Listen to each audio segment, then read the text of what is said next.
Well, hello everyone. Welcome to our preview of the Browns game in Carolina on Sunday.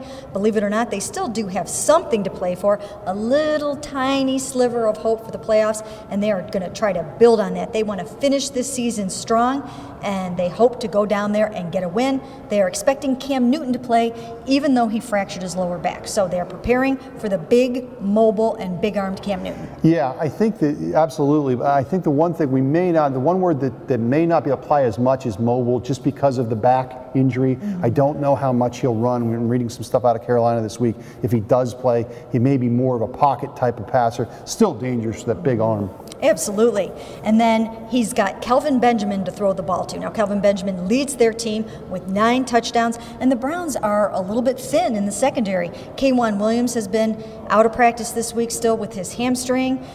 You've had Joe Hayden out this week with his shoulder injury. Tayshaun Gibson still isn't back yet. So what once was the strength of the team is a very challenged and depleted secondary. Yeah, no question. And as well as Pierre Desir played last week, you still have concerns of putting a young rookie who hasn't played that much in there. It's going to probably be Buster Screen on Kelvin Benjamin, big guy. And we saw how much trouble some of those big receivers gave him and the team at Tampa Bay when you think of Johnny Manziel's old teammate, Mike Evans. So that's certainly a concern.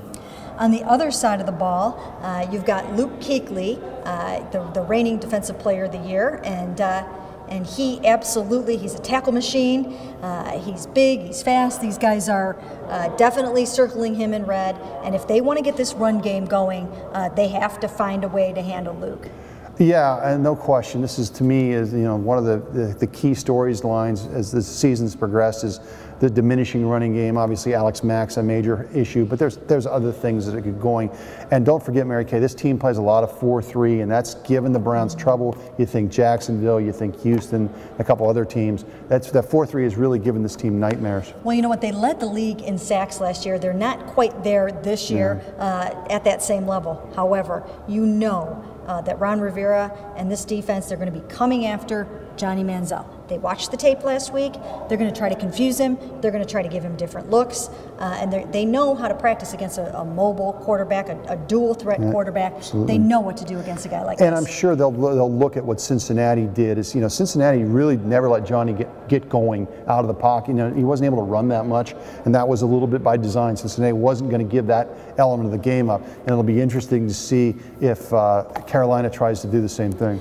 Cincinnati employed a little bit of a wide 9 defense in that game, and I'm sure that was not lost on the Panthers. It was very, very effective against Johnny Manziel, and you know that these guys will come out. It's a copycat league, and they will try to do exactly the same thing. So everyone on this team has to pick it up. That's been the buzz phrase all week long. It's been the whole entire team. We saw how everyone kind of collectively contributed to a horrible, horrible game last week.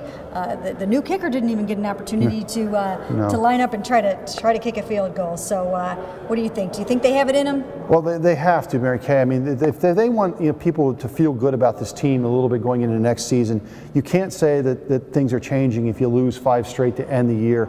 The Browns right now have the longest active streak of losses, regular season losses, in January and December at 10 right now, and that's something they want to break. We know historically this franchise has struggled in the last month of the season as injuries creep in. I think guys know that the season's not going to end with playoffs. This is a big challenge for Mike Pettin to get these guys up and try to get at least one more win where they get to at least 500. And, if Cam Newton for some reason can't finish the game or whatever the case may be with him, the Browns will see Derek Anderson, former Browns quarterback, brings back all kinds of memories since the last time that they had a winning season in 2007 when he won 10 games and actually went 10-5. So the Browns are ready for anything, but more than anything, they need to get back on the winning track, and we will have it all right here for you on cleveland.com.